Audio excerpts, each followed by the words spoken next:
Shalom, shalom. I want to give all praise, honor, and glory to Yahawah, Bahashem, Yahawashi, Barakahtha, Qadash. Double honors to the apostles and elders of Greatmillstone for teaching me this truth according to the Bible, right? And I want to go into this Job 30 and 29. So this is I'm gonna start at 25. It says, "Did not I weep for him that was in trouble? Was not my soul grieved for the poor? When I looked for good, then evil came unto me, and when I waited for light, there came darkness. My bowels boiled and rested not. The days of affliction prevented me. I went mourning without the sun. I stood up and I cried in the congregation. I am a brother to dragons and a companion to owls. My skin is black upon me, and my bones are burnt with heat. My harp also is turned to mourning, and my organ into the voice of them that weep." Right? And a quick understanding, right?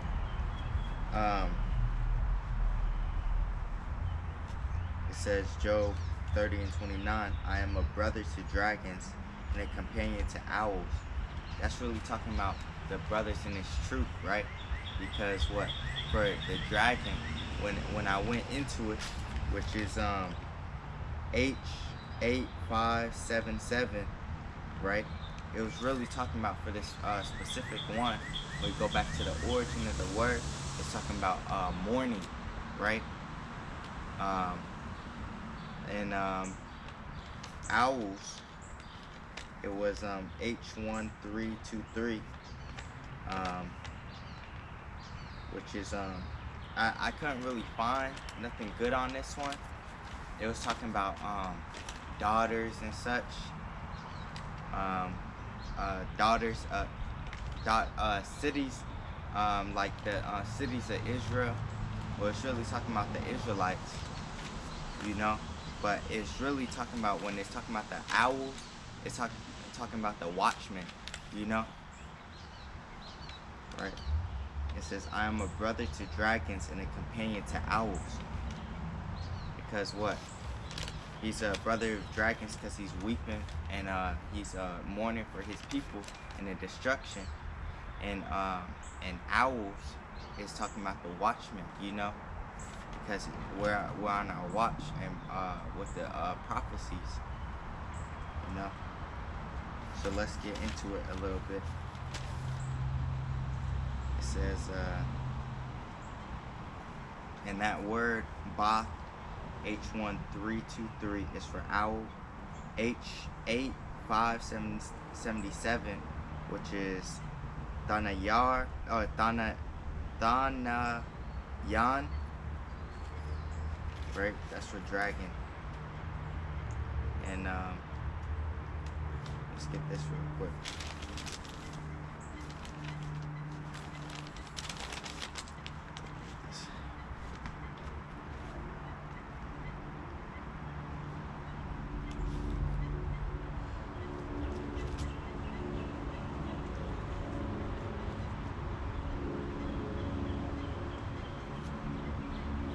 It says Isaiah 52, at the top it says, "Awake, awake, put on thy strength, O Zion," which is who? Talking about the memorial of Israel, right?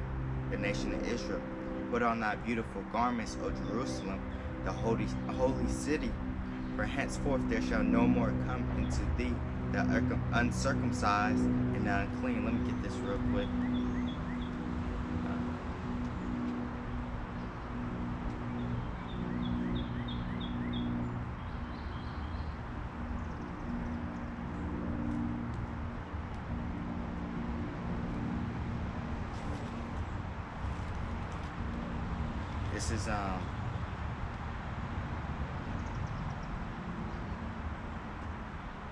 This is 2 Maccabees 5 and 19. It says, "Nevertheless, Yahawah did not choose the people for the place's sake, but the place for the people's sake." Right? Because it's a people before it's a place, you know. It says back at 52, Isaiah 52, verse 2. It says, "Shake thyself from the dust, arise to sit down, O Jerusalem. Loose thyself from the bands of thy neck, O captive daughter of Zion. For thus saith the Lord, ye have sold yourselves for naught, and ye shall be redeemed without money. For thus saith the Lord power, my people went down aforetime into Egypt to sojourn there, and the Assyrian oppressed them without cause. Now therefore what have I here, saith the Lord, that my people is taken away for naught?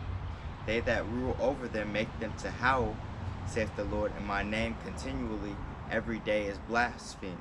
Right? And we are howling because of the things that are going on in this wicked kingdom.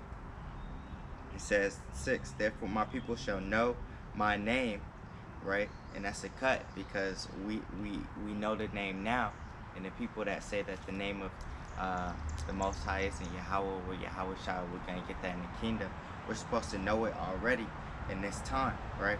It says, "Therefore my people shall know my name. Therefore they shall know in that day that I am he that doth speak. Behold, it is I." Because what these prophecies are moving.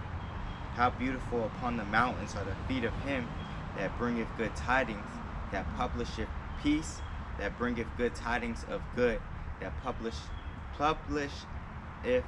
salvation, that saith unto Zion, thy power reigneth.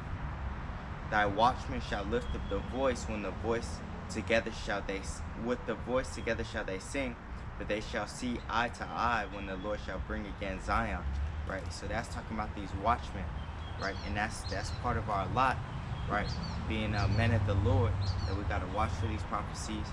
We gotta understand what's going on, and we gotta understand what times we're in, you know. And we gotta warn the people, right? It says, "Break forth into joy, sing together, ye waste places of Jerusalem, for the Lord hath comforted his people, he hath redeemed Jerusalem." And we're being redeemed by this wisdom, knowledge, and understanding right now. And then that's the strength of our salvation, is the fear of the Most High, you know. So we're because that's our faith, you know.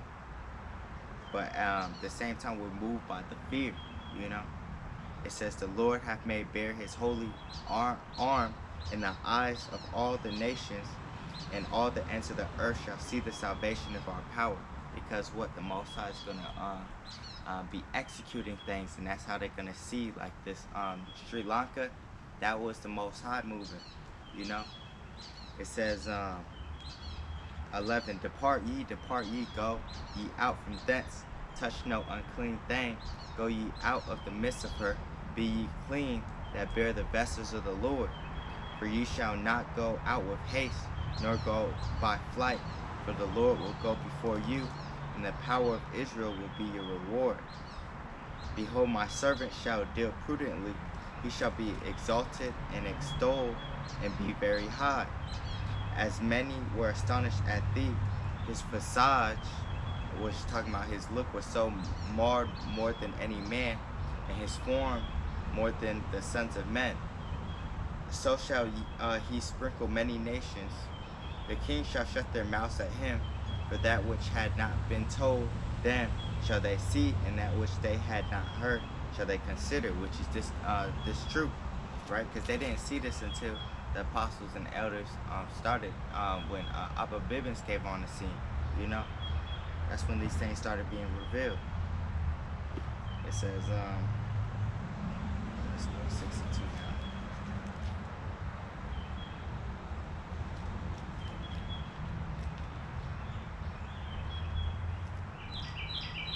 Let's go Isaiah 61 at the top.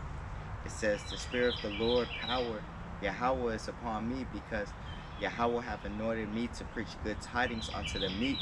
He hath sent me to bind up the brokenhearted, to proclaim liberty to the captives, and the opening of the prison to them that are bound, to proclaim the acceptable year of the Lord, and the day of vengeance of our power, to comfort all that mourn, to appoint unto them that mourn in Zion, to give unto them beauty for ashes, the oil of joy for mourning, the garment of praise for the spirit of heaviness, that they might be called trees of righteousness, the planting of the Lord, that he might be glorified.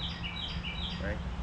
And they shall build the old waste, they shall raise up the former desolations, they shall repair the waste cities, the desolations of many generations. And strangers shall stand and feed your flocks, and the sons of the alien shall be your plowmen and your vine dressers, which is slaves. Right? But ye shall be named the priests of the Lord. Men shall call you the ministers of our power. Ye shall eat the riches of the Gentiles, and in their glory shall you boast yourselves. Right? Let's keep going. For your shame you shall have double, and for your confusion they shall rejoice in their portion. Therefore in their land they shall possess the double. Everlasting joy shall be unto them. For I, the Lord, love judgment. I hate robbery for burnt offering, and I will direct their work in truth, and I will make an everlasting covenant with them. And their seed shall be known among the Gentiles, and their offspring among the people. All that see them shall acknowledge them, and that they are the seed which the Lord hath blessed. And that's in the kingdom, right? I will greatly rejoice in the Lord, my soul. In the Lord, my soul shall be joyful in my power. For he hath clothed me with garments of salvation. He hath covered me with the robe of righteousness. As a bridegroom decketh himself with ornaments, and as a bride adorneth herself with her jewels. For as the earth bringeth forth her bud, and as the garden causeth the things that are sown in it to spring forth, so the Lord power will cause righteousness and praise to spring forth before all the nations. Right? And this is 62. It says, for Zion's sake will I not hold my peace, and for Jerusalem's sake will I not rest, until the righteousness thereof go forth as brightness, and the salvation thereof as a lamp that burneth. And the Gentiles shall see thy righteousness, and all kings thy glory, and thou shalt be called by a new name, which the mouth of the Lord shall name. Thou shalt also be a crown of glory in the hand of the Lord, and a royal diadem in the hand of thy power. Thou shalt no more be termed forsaken, neither shall thy land any more be termed desolate, but thou shalt be called Hephzibah, and thy land Beulah, for the Lord delighteth in thee, and thy land shall be married. For as a young man marrieth a virgin, so shall thy sons marry thee, and as a bridegroom rejoiceth over the bride, so shall thy power rejoice over thee. And it's the point right here. I have set watchmen upon thy walls, O Jerusalem, which shall never hold their peace day nor night.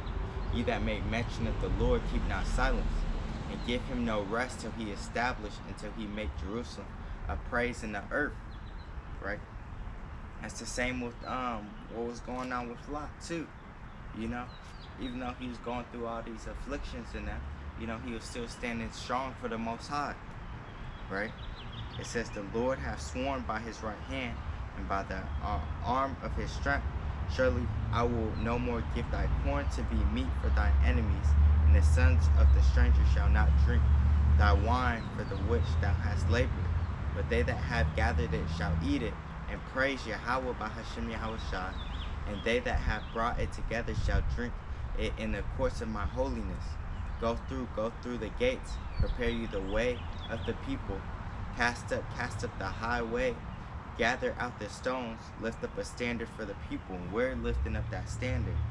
Behold, the Lord hath proclaimed unto the end of the world, say ye to the daughters of Zion, behold, thy salvation cometh, behold, this reward is with him, and his works before him, and they shall call them the holy people, the redeemed of the Lord, and thou shalt be called sought out, a city not forsaken. Right? Let's get this one for the balance real quick. You hear all those good things, you know, but this is the balance to that. Right? And you reading that, you would want to be deeper into this truth. 6 and it says, Jeremiah 6:16, thus saith the Lord, stand ye in the ways and see and ask for the old paths, where is the good way, and walk therein, and ye shall find rest for your souls. But they said, we will not walk therein. Also I set watchmen over you, saying, hearken to the sound of the trumpet. But they said, we will not hearken. Right? It says, therefore, hear ye nations, and know, O congregation, what is among them. Hear, O earth, behold, I will bring evil upon this people, even the fruit of their thoughts, because they have not hearkened unto my words, nor to my law, but rejected it. Right? That's really all I want to get from that. Well, let me keep going. It says, to what purpose cometh there to me incense from Sheba, and the sweet cane from a far country? Your burnt offerings are not acceptable, nor your sacrifices sweet unto me. And that's even talking about the prayers of these people today, right?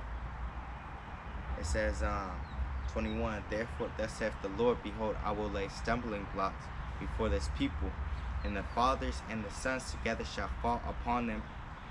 The neighbors and his friends shall perish. Thus saith the Lord, behold, a people coming from the north country, and a great nation shall be raised from the sides of the earth. They shall lay hold on bow and spear. They are cruel and have no mercy. Their voice roareth like the sea, and they ride upon horses, set in array as men for war against thee, O daughters of Zion. And that's talking about when the Roman Empire was going to take down Jerusalem, right? The nation of Israel. Let's get this last one, because what, they didn't hearken, right? But this, even though they didn't hearken, some of them didn't hearken, this is what it's been commanded of us to do. It says, this is Ezekiel 2:7. It says, and thou shalt speak my words unto them, whether they will hear or whether they will forbear, for they are most rebellious. But thou, son of man, hear what I say unto thee. Be not thou rebellious like that rebellious house. Open thy mouth and eat that I give thee. Right? And when I looked, behold, a hand was sent unto me, and lo, a roll of a book was therein. And he spread it before me, and it was written within and without, and there was written therein lamentations and